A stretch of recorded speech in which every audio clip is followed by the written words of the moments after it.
नमस्कार विद्यार्थी मित्रांनो, मी STI योगेश आठवळे आपल्या यशवंत अकॅडमीच्या सेशन मध्ये स्वागत करतो. आजचं जे आपलं सेशन आहे ते कंबाईन पूर्व परीक्षा 2023 मधील इकॉनॉमिक्सचे आपण 15 प्रश्नांचं काही डिस्कशन करणार आहे. याच्यामध्ये डिस्कस करत असताना काही गोष्टी तुम्हाला मी फॅक्ट सांगत चालेल. फॅक्ट्स बरोबरच उत्तर काढून झाल्यानंतर त्याच्यामध्ये आपल्याला काही एलिमिनेशन उत्तर काढता येत होतं का, त्याबरोबर लवकरात लवकर उत्तरापर्यंत जाता येत होतं का, जर हा प्रश्न अवघड होता, सिलेबसच्या बाहेर होता किंवा आपल्या पुस्तकाच्या बाहेर आला होता, तर अशा वेळेस याला कसं आपण नेक्स्ट प्रश्नावरती शिफ्ट होणं अपेक्षित होतं.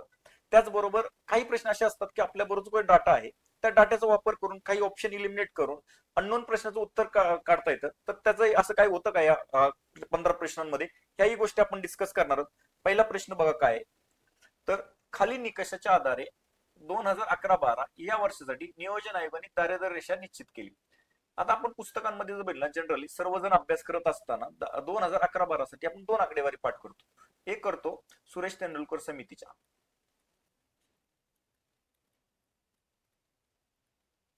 सुरेश तेंडुलकर, सचिन तेंडुलकर नाही, ओके. आणि दुसरे काय, सी रंगराजन. बरोबर मित्रांनो, यस नो, तुम्ही पण रिकॉल करत चला कारण की आपल्याला रिव्हिजन करायचे. तर हे बघा, सर्वात महत्व, सी रंगराजन समितीच्या नियोजन आयोगाने शिफारसी स्वीकारल्या नाहीत. कुणाच्या स्वीकारल्या, तर सुरेश तेंडुलकर समितीच्या. मग आपल्याला आता हे तुम्हाला कन्फर्म कळायला पाहिजे की ही जी आपल्याला प्रश्न विचारला ते कुणाच्या आधारे विचारला, तर सुरेश तेंडुलकर समितीच्या शिफारसीच्या आधारात. ओके, तर सुरेश तेंडुलकर शिफारसीच्या आधारानुसार आपण आपल्याला उत्तर माहिती असणं अपेक्षित आहे. अशा वेळेस दर डोळी उत्पन्न प्रति महिना ग्रामीण भागासाठी 816 व शहरी भागासाठी 1000 हे आपण तोंडपाठ केलंय मित्रांनो. आपल्या पुस्तकातला प्रश्न आलाय, आता चुकता कामा नये. आता एकदा क्लिअर झाला ना तुमचा, तर याचं उत्तर काय, एक उत्तर आहे. ओके, ठीक आहे सर, आम्हाला उत्तर कळालं. याच्यात काही तुम्हाला इतर गोष्टी सांगायच्यात का, तर यस, मला काही गोष्टी सांगायच्यात, नोट करून ठेवा. यापैकी नाही, आयोग सहसा कधीच हे उत्तर देत नाही. त्याच्यामुळे कधीही तुम्हाला 1, 2, 3 आणि यापैकी नाहीला उत्तराला टिक करत जाऊ नका. तुम्ही खूप चांगला अभ्यास केलाय, तुमचा प्रश्न पुस्तकातला आहे, तुम्हाला सगळे रिकॉल गोष्टी होत आहेत, आणि अशा वेळेस कळलं की 1, 2, 3 हे काय ऑप्शन आहेत ते चुकीचे आहेत, तरच तुम्ही काय करा, यापैकी नाहीला उत्तराला टिक करा, नाहीतर अशा वेळेस करू जाऊ नका. आणखी एक दुसरी गोष्ट, तुम्ही इथं बघा ऑप्शन 2, ग्रामीण भागामध्ये खर्च तुलनेने कमी होतो शहरी भागापैकी, शहरी भागामध्ये. मग ह्याच्यामुळे ग्रामीण भागामध्ये काय दिलंय, 47 रुपये, आणि शहरी भागामध्ये 32. म्हणजे हे काय लॉजिकली काय वाटतंय, स्टेटमेंट चुकीचं. मग तुम्हाला हे जर दोन स्टेटमेंट तुम्हाला जर बाजूला काढले, तर तुम्हाला या दोन पैकीच उत्तर देणं अपेक्षित होतं, जरी तुम्हाला हा प्रश्न तुम्ही किंवा हे टॉपिक जरी वाचलेला नसला तरी. ओके, तुम्हाला हे कळालं असेल. आता आपण काही थोडी सुरेश तेंडुलकर समितीच्या बाबतीत काही गोष्टी पाहून घेऊयात. ही समिती कधीची मित्रांनो, 2005. तोंडपाठ पाहिजे, नो डाऊट. अहवाल कधी दिला, 2009 ला. सरकारने स्वीकारला कधी, 2011 मध्ये. काय, लकडावाडला जो काही पद्धती होती दारिद्र्य मोजण्याची, तिचा पुनर्विचार करून नवीन पद्धत सुचवणं. यांनी काय सांगितलं बघा, तर सगळ्यात म्हणलं की कॅलरी जे मूल्य आहे ना, ते लकडावालांनी सांगितलं होतं ते आता सोडून द्या.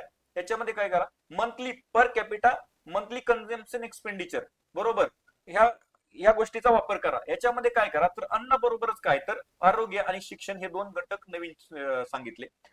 पुढं यांनी काय, जुनी जी पद्धत होती URP ती सोडून MRP मिक्स्ड रिकॉर्ड पिरियडचा काय करा, तर वापर करा. 365 दिवस आणि 30 दिवसांचा जो काही खर्च येतो त्याच्यानुसार काय करा, तर दारिद्र्य मोजा, हे सांगितलं. अजून दुसरे काय सांगितलं त्यांनी, तर ग्रामीण आणि शहरी भागासाठी तुम्ही जी काही बास्केट घेणार आहे ना, ती ग्रामीणसाठी वेगळी, शहरासाठी वेगळी नको. तर ती पॉवर्टी लाईन बास्केट जी आहे ना, ती काय सांगितली त्यांनी, शहरी आणि ग्रामीणसाठी काय एकच असावी, ह्या गोष्टी सांगितल्या. पुढे बघा काय सांगितलं आणखी, त्यांनी एकूण भारतामध्ये दारिद्र्य जे मोजलं, एकूण भारतामध्ये दारिद्र्य जे मोजलं, एक मिनिट,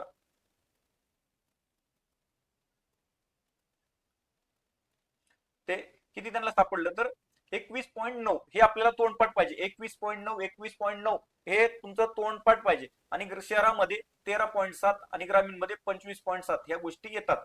ओके, हे आताच मी सांगितलं. हाच प्रश्न आपल्याला आयोगाने विचारला, 816 आणि 1000 खर्च. आणि सर्वाधिक त्यांना दारिद्र्य पर्सेंटेज मध्ये म्हणतोय, सर्वाधिक पर्सेंटेज मध्ये कुठं आढळलं, छत्तीसगड मध्ये. प्रमाण कुठं, छत्तीसगड मध्ये. आणि जर लोकसंख्या विचारली तर तुम्हाला कुठं, उत्तर प्रदेश. तुम्हाला बऱ्याचदा छत्तीसगड हे प्रमाणानुसार विचारलंय. आणि सर्वात कमी दारिद्र्य कुठं आढळलं त्यांना, तर गोव्यामध्ये. ओके, चला नेक्स्ट. नेक्स्ट प्रश्न काय, विशेष प्रदेश विकास कार्यक्रम यासाठी तयार करण्यात आला. नीट आहे का, तुम्ही काय म्हणतोय, special area development programme has been formulated for. आता सगळ्यात महत्वाचं, प्रश्न नीट का वाचायचा, गडबड करायची नाही. प्रश्न वाचले तर आपल्या उत्तरापर्यंत जाता येतं. विशेष प्रदेश विकास कार्यक्रम यासाठी तयार करण्यात आला. मला हे सांगा बरं, फक्त तुम्ही थोडस लॉजिकली विचार करा. दारिद्र्य निर्मूलन व रोजगार वाढ, डोंगराळ व आदिवासी भागाचा विकास, दुष्काळग्रस्त भागाचा विकास, ग्रामीण भागात औद्योगिकरण. अशा वेळेस मला हे फक्त सांगा की इंडस्ट्रियलायझेशन इन द रुरल एरियाची अशी स्कीम कधी वाचली का? हे आणि बऱ्याचदा डी स्टेटमेंट असं ना म्हणजे त्यांना ऑप्शन सेट करण्यासाठी वापरलेलं असतं बऱ्याचदा. तुम्हाला जर कन्फर्म माहिती असेल तर डी बरे जायचं, नाही तर बऱ्याचदा डी बरं जाऊ नका. आणि हा विकास प्रदेश काय म्हणले, प्रदेश, विशेष प्रदेश, एरिया, एरिया म्हणले ना, कुठं कुठं आहे बघा, एरिया. आणि हा industrialisation in the rural area, हे तुम्हाला फसवायसाठी तो काय विशेष प्रदेश, रुरल तर सगळंच आहे ना ग्रामीण भारत.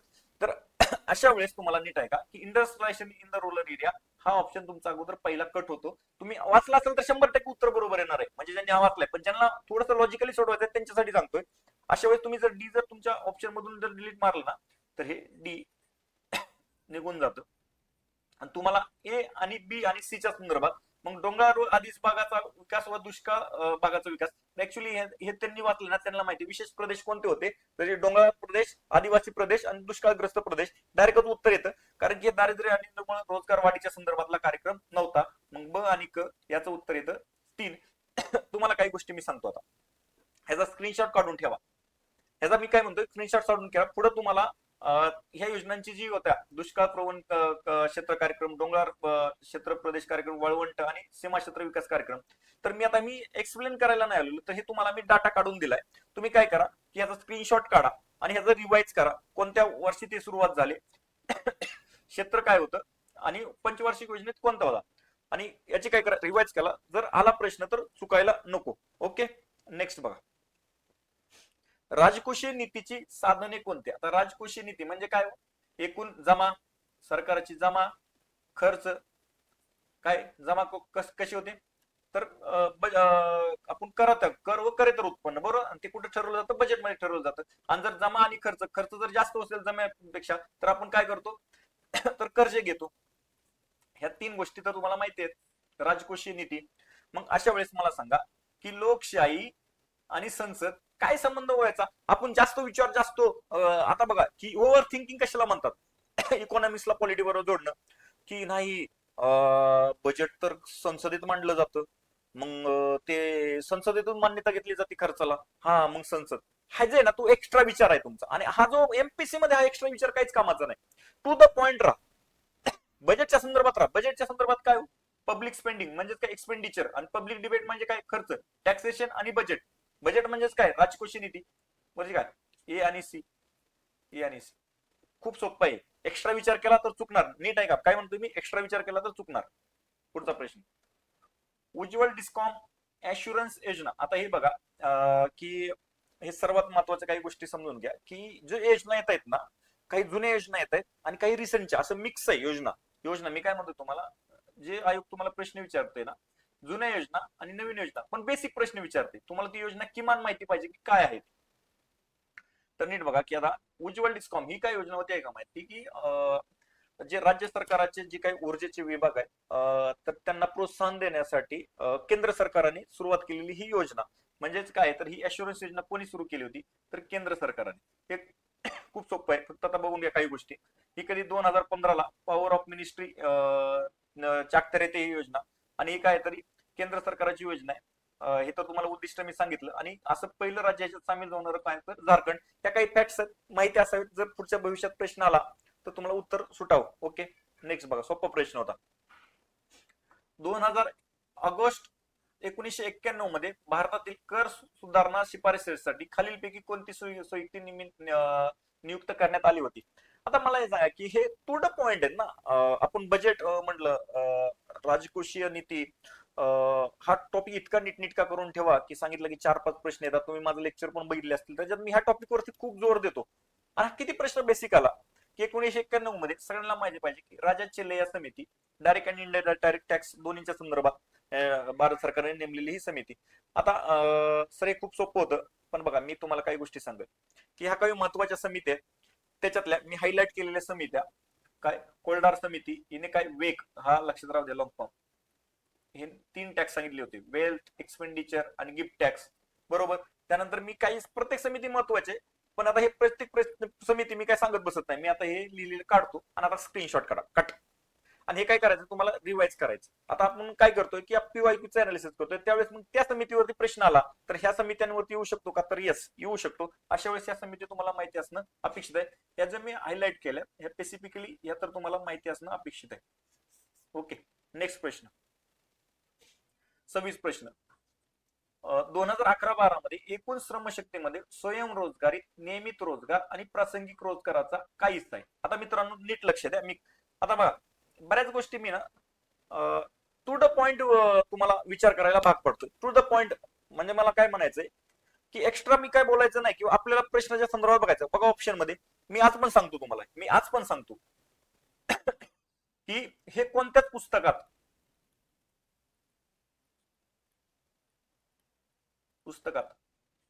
वाचायला भेटणार नाही ना, करंट मध्ये भेटेल ना कुठंच भेटेल. मग अशा वेळेस तर असे प्रश्न तर आम्ही खूप वाचलेत ना. दारिद्र्य केलाय, बेरोजगारी केले, रोजगार केलेत. मग अशा वेळेस कसं तर येतो का सोडवता, तर येतो. नीट बघा. मी पहिली गोष्ट सांगितली होती तुम्हाला याच्या आधी की यापैकी नाही या उत्तराला कधीच टिक करू नका. ओके. आता चेक करा बरं. 52, 18, 30, 30, 52, 18, 20, 18, 62 ह्याच्यामध्ये साम्य वाटतंय ना. येस. कारण की आयोग बऱ्याचदा ना जिथं फसवायचं तिथं कन्फ्युजन करत. आयोगला डोकं लावत नाही. काय करत, आकडे इकडे दिले तिकडे करत. मग मला सांगा की माझं मत आहे ह्याला कधीच मी जाणार नाही उत्तराला. मी कधीच उत्तराला ह्या टिक करणार नाही. अशा वेळेस राहतात माझ्याकडे. मग नीट बघा. स्वयंरोजगारीत 52%, इथं 30%, नियमित रोजगार 18% आणि नियमित रोजगार 52%. म्हणजे रेग्युलर आपल्या देशामध्ये तसं जर विचार केला ना तर बेरोजगारी खूप मोठी आहे आपल्या इथे, समस्या आहे आपल्या देशाची. बरोबर. तर अशा वेळेस मला सांगा की नियमित रोजगार 52%, एकूण जर 100% लोक आहेत तर त्या 52% लोकांना नियमित रोजगार, रेग्युलर रोजगार भेटतो का, तर नाही ना. हे लॉजिकली मला हे बरोबर वाटत. हे लॉजिकली मला हे बरोबर वाटत. म्हणून हे मी हे टिक करत नाही. त्याचं उत्तर यायला पाहिजे एक, आणि एकच उत्तर आहे.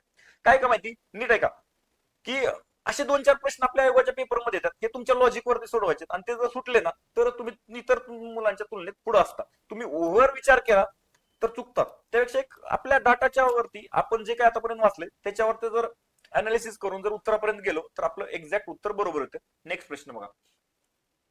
खाद्यतेलांवरती राष्ट्रीय मिशन मिशन तेल पाम डॅश डॅश मध्ये सुरू करण्यात आले होते.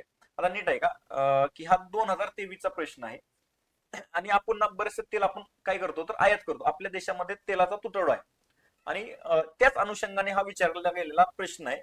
आणि नुकतंच 2023च्या अगोदर हे मिशन किंवा ही योजना चालू झाली होती. त्याच्यामुळे ही योजना जी आहे ती रिसेंटची आहे. त्याच्यामुळे तुम्हाला तुम्ही रिसेंटच्या पण योजना करून जाणं अपेक्षित आहे. माझं अनालिसिस काय सांगतं तर रिसेंटच्या योजना तुम्ही वाचून जाणं अपेक्षित आहे. लक्षात राहू द्या. ह्या प्रश्न एवढा जर वाचला असेल ना 2020, 19, 22, 21 हा प्रश्न एवढा ब्लंडर आहे ना, म्हणजे तुम्हाला माहिती असेल तर टिक करा, माहिती असेल तर टिक करा, नाहीतर करू नका. नाही केलं तर चालेल. 0.25 मायनस करू नका. हा करंटचा होता ही 2021 ची आहे. 2023 चा पेपर, त्याच्यामुळे 2 वर्षाच्या करंट मध्ये कुठं जर येऊन गेलेला असेल आणि माहिती असेल तर एकदम बेस्ट. तुमचा एक प्रश्न येईल. पण इथं काय लॉजिक लावणार तुम्ही, इथं 2020 आहे, 2019 आहे, 2022 आहे, 21 कसं कळणार काय आहे ते. 4 लाईन वर्ष दिलेत, एक्झॅक्ट माहिती असेल तर. नाहीतर काय करता, तरी तुम्ही वर डोकं लावता, कोणतं तरी टिक करता आणि 0.25 आपलं 0.25 म्हणून आहे. आता 0.10 वरती 0.5 वरती ही येऊन टेपलेलं आहे, कॉम्पिटिशन येऊन टेपलेलं आहे. ओके. हे तुम्हाला कळलं असेल. एक मिनिट. नेक्स्ट प्रश्न बघा. पीक विविधीकरण कार्यक्रम 2023 पासून डॅश डॅशची उपाययोजना म्हणून राबवण्यात आला. आता हा पण प्रश्न एकदम सोपा आहे. आता नीट बघा मी काय म्हणतो. 2013-14 पासून डॅश डॅशची उपाययोजना म्हणजे ही कोणाची उपाययोजना आहे 2013 पासून राबवली, ती मुख्य योजना कोणती, असा तो प्रश्न आहे. मला सांगा. ऑपरेशन ग्रीन कशासाठी, टॉप जे टोमॅटो, ऑनियन आणि पोटॅटो यांच्या संदर्भातलं भारत देशामध्ये यांच्या प्राइस एकदमच कमी होत नाही, जास्त होऊन प्राइस स्थिर राहाव्यात आणि काय सगळ्यांना या 3 टोमॅटो, ओनियन आणि पोटॅटो उपलब्ध व्हावं या अनुषंगाने चालू केलेली ही योजना कधीची आहे, 2018. एक जिल्हा एक उत्पन्न ही योजना कधीची आहे, 2018ची. आणि भारतीय प्राकृतिक कृषी पद्धती योजना, प्राकृतिक म्हणजे काय तर हा जो आपलं पारंपरिक शेती नॅचरल फार्मिंगच्या संदर्भात चालू केलेली हे 2020 ची. आणि राष्ट्रीय कृषी वेगळी योजना हे सगळ्यांना माहिती आहे 2007 ची योजना. याच्यात काय उद्देश होता, तर कृषी क्षेत्राची वाढ वार्षिक 4% करणे, 4% घडवून आणणे. ह्या घडवून आणण्यासाठी शेतीला प्रोत्साहन देण्यासाठी राज्य सरकारांना मदत करणं. काय राज्य सरकारांना मदत करणं, पुण्या केंद्र सरकारने, ही केंद्र सरकारची स्कीम आहे. ही कधीची आहे, 2007 ची. मला सांगा ही 2013-14 एक तरी स्कीम आहे का हो? तुम्हाला जर नुसतं स्कीमचे वर्ष जरी माहित असले ना, उत्तर माहित असू नाही तर नसू तरीही जाता येतं. याचं उत्तर 2 आहे. म्हणून तुम्हाला काही गोष्टी डाटा तुमच्या बरोबर असणं अपेक्षित आहे. नेक्स्ट, 2021-22च्या दरम्यान M3 मध्ये डॅश डॅशचा समाविष्ट आहेत. M3 विचारलाय. आता मी खूप महत्वाची तुम्हाला एक डाटा दाखवतो. तुम्ही ते स्क्रीनशॉट काढा, तुमच्या लिहून ठेवा. मी वाचून दाखवणार नाहीये. तुम्हाला M1, M3, M2, M3, M4 नीट आहे का काय म्हणतो मी? आपल्याला विचारलंय M3 मध्ये पोस्टच्या ज्या बचत आहेत ना, post office saving banks deposit, saving deposit म्हणजे काय, बचत. कुणाच्या बचती? पोस्टाच्या बचती कुठे आहेत? M2 मध्ये. आणि post office savings total deposit with post office savings हे कुठे आहे? M4 मध्ये. आता M4 नाही, M4 रद्द झाला.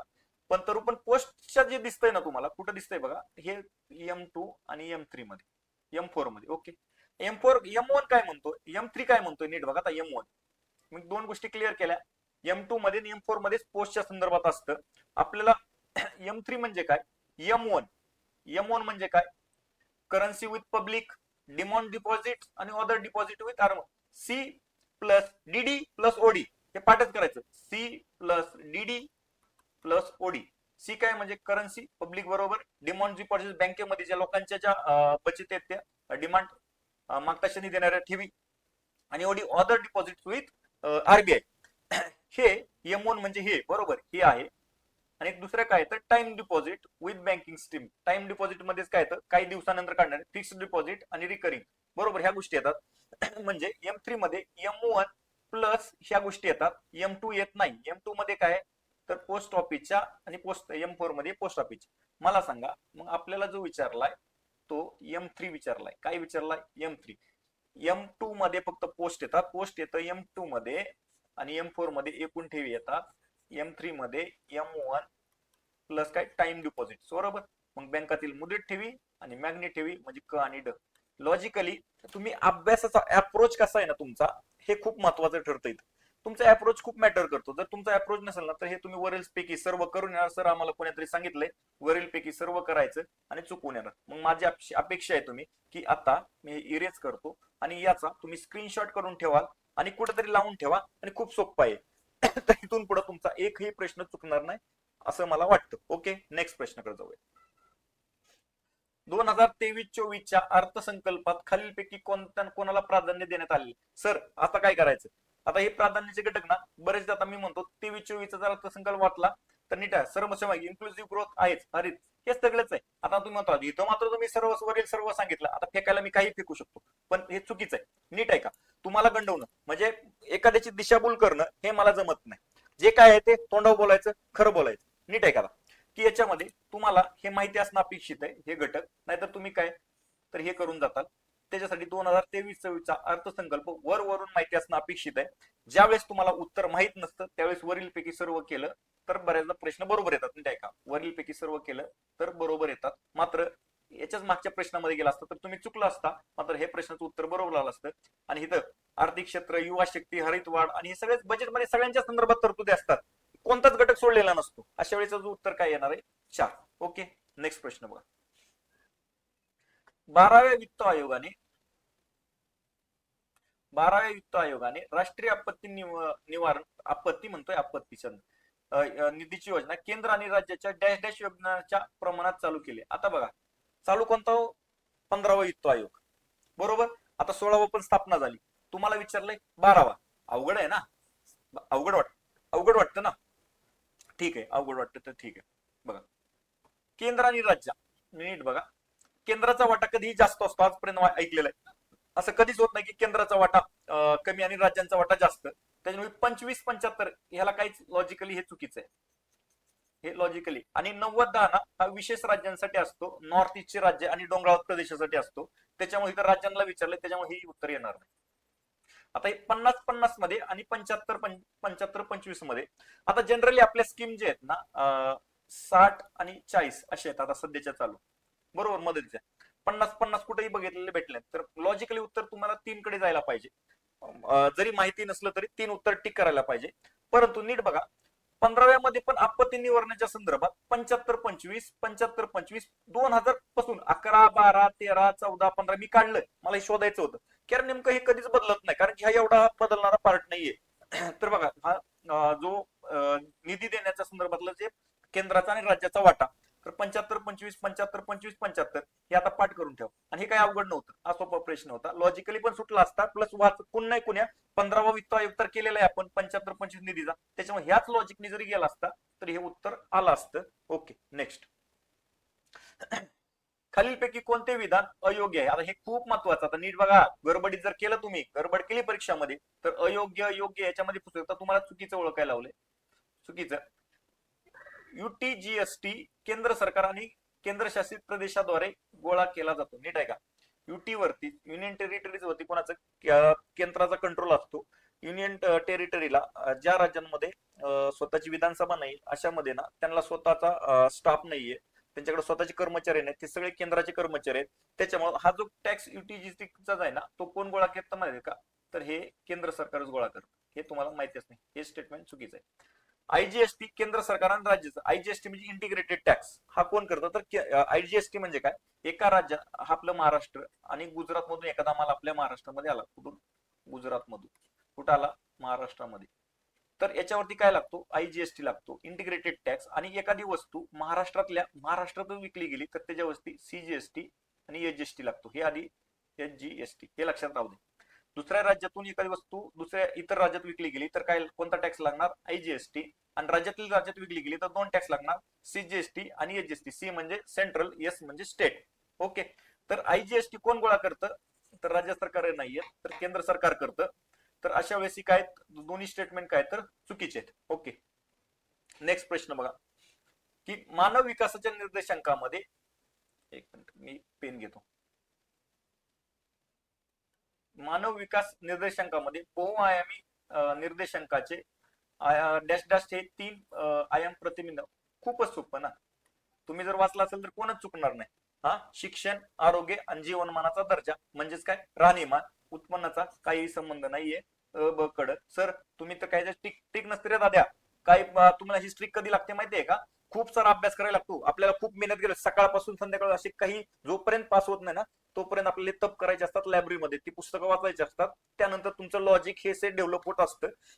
जे स्ट्रेट फॉरवर्ड प्रश्न आहेत प्रत्येक पुस्तकात आहेत, प्रत्येक परीक्षेला बऱ्याचदा विचारून गेलेले PYQs आहेत. तर अशा वेळेस जास्त इथं काय नाही कड सांगण्यासारखं. ओके, नेक्स्ट प्रश्न.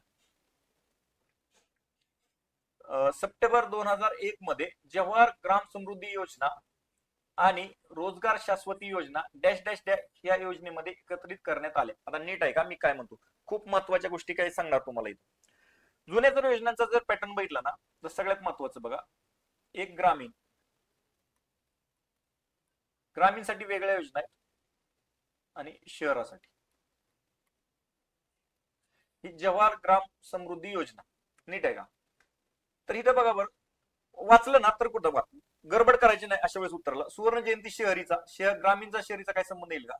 याचा याचा काही प्रश्नाचा म्हणजे संबंध येणार नाही. नेक्स्ट बघा, की ग्रामीण मध्ये ना 2 पद्धतीच्या योजना लागू केल्या पहिल्यापासून सरकारने. कोणत्या? एक मजुरी संदर्भात, म्हणजे जे शिकलेले नाहीत, जे कष्टाची कामं करतात त्यांच्यासाठी मजुरी, आणि ज्यांच्याकडे काही स्किल आहे, सेमी स्किल आहे अशांसाठी स्वयंरोजगार. काय म्हणतो मी? स्वयंरोजगार. मग जवाहर ग्राम समृद्धी योजना आणि रोजगार शाश्वती योजना हीच काय, एम्प्लॉयमेंट अश्युरन्स स्कीम. एम्प्लॉयमेंट कोणतं? तर काय, 100 दिवसाचा रोजगार. कोणता? दिवसांचा रोजगार. ही पण काय, रोजगाराच्या संदर्भात, फक्त गावातली कामं, गावाचा विकास करून गावात कामं करायची, रोजंदारीची कामं. तर ही जी योजना आहेत ना, ह्या रोजंदारीच्या होत्या, मजुरीच्या संदर्भात होत्या, न की स्वयंरोजगाराच्या संदर्भात. हे जरी माहित असलं तरी मला सांगा की हे ऑप्शन तुमचं काय कट होईल? ऑप्शन कट झाला.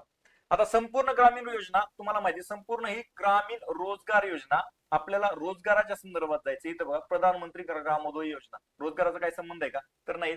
हा जो आहे ना, ती गावाचा विकास करत असताना गावामध्ये तुम्हाला 5 गोष्टींवरती इथं भर द्यायचा होता. आरोग्य, गावातल्या ज्या आरोग्य, शिक्षण, रस्ते, घर घर बांधणी, ह्या गोष्टींवरती काय करायचं होतं, तो तुमचा भर भर द्यायचा होता. तर ह्याच्या संदर्भातली जी योजना आहे ना, ती प्रधानमंत्री ग्रामोदय योजना आहे.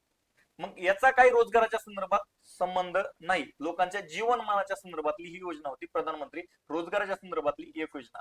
तुम्हाला हे कळालं असेल, मला इथं सांगायचं महत्वाचं होतं. शहराच्या संदर्भातल्या शहर योजना, ग्रामीणच्या संदर्भात मजुरी आणि स्वयंरोजगार, हे जर डिस्ट्रीब्युशन करता आलं, हे जर वर्गीकरण करता आलं, तर हे मात्र उत्तर काय होतं, तर इझी होतं. याचं उत्तर काय येतं, तर एक.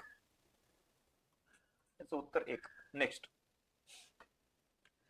वित्तीय जबाबदारी आणि अंदाजपत्रक व्यवस्थापन कायदा 2003 FRBM ऍक्ट 2003 मध्ये असे नमूद करतो की केंद्र सरकारने डॅश महसुली तूट दूर करण्यासाठी उपाययोजना करणे गरजेचे आहे. तर बघा की कायदा 2003चा काय म्हणतो मी, 2003चा कायदा लागू झाला, त्याचे नियम बनले 2004 मध्ये आणि लागू झाला FRBM ऍक्ट, खूप महत्वाचा, 2004 ला. तर याच्यामध्ये काय आहे, तर आपल्याला महसुली तूट 0 करायची होती आणि भांडवली तूट, सॉरी, राजकोषीय तूट, कोषीय तूट ही करायची होती 3% ऑफ जीडीपी. जीडीपीच्या किती आणायची होती, तर 3% आणायची होती. तर ही तूट किती वर्षात आणायची, तर 5 वर्षात. किती, 5 वर्षात. 2004 मध्ये 5 वर्ष, किती, 2009 पर्यंत. ओके. तर इथे बघा बरं, 2008 आणि 9 संपेपर्यंत. याचं उत्तर काय आहे, तर 2 उत्तर. आता हे तुमचं तोंडपाठ झालेलं असेल. याच्यामध्ये FRBM ऍक्ट याच्यात काहीच नवीन नाही. ओके. आता मी जी काही गोष्टी सांगितल्या ना, ह्याच गोष्टी आहेत, त्याच्यामुळे हे काय परत रिपीट करत नाही. फिक्सल डिपिशन, एकूणच 15 प्रश्न आपण याच्यामध्ये डिस्कस केले. तर हे डिस्कस करत असताना माझा असा उद्देश होता की तुम्हाला ते प्रश्न बघून डोळ्याखालनं घालणं, जिथं तुम्हाला इलिमिनेट करायचंय तिथं इलिमिनेट करणं, जे प्रश्न सुटत नाही ते नेक्स्ट प्रश्नावरती तुम्हाला शिफ्ट करणं, आणि तुमची एक मेंटॅलिटी बनवणं की परीक्षेला समोर जाताना की आपल्या नॉलेजला महत्व द्यायचं.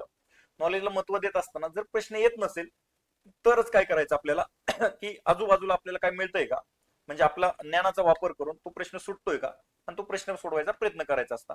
एखादा प्रश्न सुटतच नसेल, मी जसा प्रश्न आला होता एक आपल्या पाठीमागं, तर त्याला आपण काय करणं अपेक्षित आहे, न सोडवता शिफ्ट करून पुढे जाणं अपेक्षित आहे, न की त्याच्यामध्ये वेळ घालवणं. हे करत असताना हे लक्षात घ्या की तुम्ही कॉन्फिडन्स आपला बिल्ड करा. हे परीक्षेला कॉन्फिडन्सने समोर जा. जर तुम्ही जे काय अभ्यास केलेला नाही इतक्या दिवसाचा, तर तो जो अभ्यास आहे ना त्याला विश्वास ठेवा, आणि तुम्ही जे काय अभ्यास करून जाता ना त्याचेच प्रश्न आयोग विचारतं. तर तुम्हाला येणाऱ्या परीक्षेसाठी तुम्हाला खूप साऱ्या शुभेच्छा. तुम्हाला हे जर लेक्चर आवडले असेल तर तुमच्या मित्रांमध्ये शेअर करा, लाईक करा आणि सबस्क्राईब करा. ओके. तुम्हाला ऑल द बेस्ट तुमच्या परीक्षेसाठी.